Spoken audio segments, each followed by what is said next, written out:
నేర్చుకోవాలి. మా అయ్యగారి మీద ఈ ఉప్పులూరు చాలాసార్లు వచ్చారు ఎంఏ థామస్ అయ్య, గొప్ప దైవజనుడు. కోపంతో ఒకరోజు లెట్రిన్ ట్యాంక్ తీసుకొచ్చి కరెక్ట్గా మా ఆఫీసు ముందు వదిలేశాడు. తెల్లారగట్ట లెట్రిన్ సువేజ్ అంటారు కదా, దాన్ని తోడుకొచ్చి బయట పోయాలి యాక్చువల్గా. ఎక్కడ పోసారు చెప్పండమ్మా. ఇక మేము 4ంటికి పోయినట్టున్నాడు. మేము 5ంటికల్లా లేచి 5:30కి మార్నింగ్ ప్రేయర్కి వెళ్తున్నాం. బాయ్స్ హాస్టల్ నుంచి అసెంబ్లీకి వెళ్ళాలి. ఇది చూడండి, మా స్టూడెంట్స్ ఇది ఇట్లా నడుతున్నారు. కొంతమంది మరీ ఓవర్ యాక్షన్.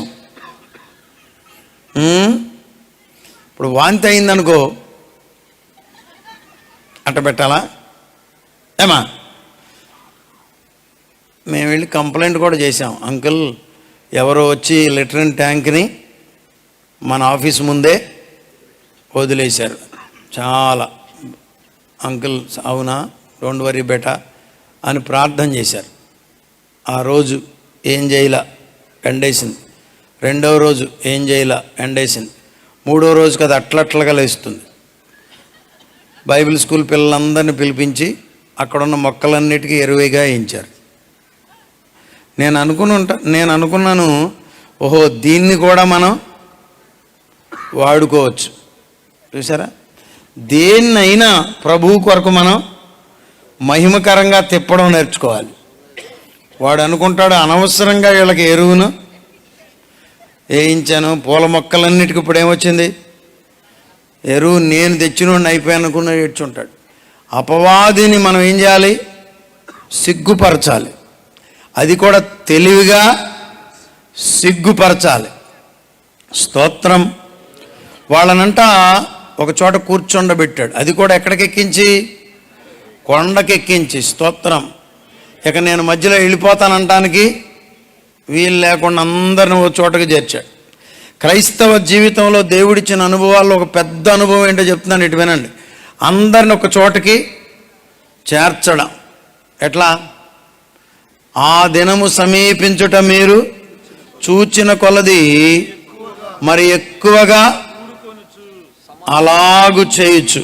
సమాజముగా కూడుట మానకుండా మనము కూడాలి. పాస్టర్ గారు, ఇప్పుడు దేవుని మహాకృప ఏంటంటే మన దేశంలో ఇంకా కూడుకునే కృప అవకాశం ఇచ్చాడు. నేను అనుకోవడం ఒక ఆఫ్రికాలో జరుగుతున్నాయి అయ్యగారు ఇలాంటి బహిరంగ సభలు. అమెరికాలో కూడా లేవు, ఇప్పుడు మనకిచ్చాడు. ఆమేన్. ఇది మన ధైర్యం, మన ధన్యత. హల్లెలూయా. మన గుడారాల పండగలో లక్షల మంది ఓ చోట కూడుకున్నారు. ఇవాళ ఉప్పులూరులో కొన్ని 100 మంది ఈ చోట కూడుకున్నారు. కూడుకుంటే ఎట్లాగైనా చెప్పండి, అదొక ఆనందం, అవునా కదా? అదొక బలం. స్తోత్రం. ఆమేన్. యేసయ్య కూడా జనులను ఏం చేశాడు, కూడబెట్టి వారికి ఉపదేశాలు బోధించాడు. దేవునికి స్తోత్రం. హల్లెలూయా. కొంతమంది ఇళ్లలోనే ఉంటున్నారు, గుడ్లు పెట్టే బాతులాగా.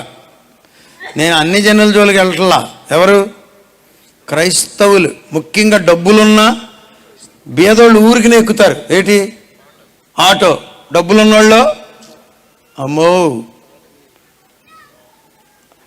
వాళ్ళు పరలోకంలో బీదలుగా ఉండబోతున్నారు, గుర్తుంచుకోండి. ఇక్కడే వాళ్ళ వేషాలు. మేము ఏమైంది నీకు, మేము గీము ఈ బడా అంతా ఇక్కడే నడుస్తుంది. అక్కడికి వెళ్ళిన తర్వాత నువ్వు అక్కడ ఉండులే. ఈ భవంతి ఎవరిదంటే అదిగో ఆ మామ్మగారు పద్దాక మీటింగ్ పోయి ప్రభువులు ఆనందించేదే ఆ మామ్మగారిది భవంతి అని చూపిస్తాడు. హల్లెలూయా. మరి నీ పరిస్థితి ఏంటి? ఎదురుగున్న చోట అక్కడ ఉంటావు. దాంట్లో మేము అక్కడ నడవదు మేము. అందుకే భక్తుడు ఏం రాశాడంటే, ఎన్నాడైనా చూడానట్టి ఎన్నో వింతాలుండు, ఎన్నాడైనా చూడానట్టి ఎన్నో వింతాలుండు. ఆనాన్పురము ఈ పాట పాడుతుంటే మీకు పెట్టి కనపడకూడదు, ప్రభువు కనపడాలి. హల్లెలూయా. ఈ పాట ప్రభువుతో నడిచే సందర్భంలో ఉన్న పాట ఇది. స్తోత్రం. ఇప్పుడు ఉప్పులూరు మీటింగ్కి వచ్చారా అయ్యగారులు అందరూ? ఇటు చూడండి. హలో, అవ్వలేదు ఇంకా మీటింగు? హలో అండి, ఎక్కడి దాకా వచ్చారు? ఈ గోల ఉండదు అక్కడికి వెళ్ళినాక, ఇక అక్కడే.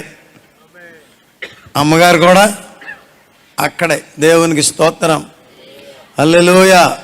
క్షేమామిచ్చు రాజ్యామందు. రాజబాబాయ్ గారు చెప్పినట్టు ఎవరన్నా భూలోకంలో మీ నాయనమ్మ ఉండి, ఒరే చిన్నోడా అప్పుడే అక్కడికి వెళ్ళిపోయాడు, నువ్వు రారా అన్నా కానీ, ఏ ఊరికా నేను రావటం ఏంటి, ప్రభుతో కూడా నేనుంటే, నేను రానంటే అక్కడికి వెళ్ళిన వాళ్ళు ఎవరన్నా ఇక్కడికి వస్తారా? అరే అమెరికా వెళ్ళిన వాళ్ళే రావట్లా, ఏదో రకంగా కెనడా ఇల్లు ఇల్లు ఇటు అక్కడక్కడే సరిపెడుతున్నారంట. మనం వస్తామా పరలోకానికి వెళ్ళాక? ఆ రాజ్యం గురించి చెప్తున్నాడు ఇప్పుడు వీళ్ళందరినీ ప్రోగు చేసి. హల్లెలూయా.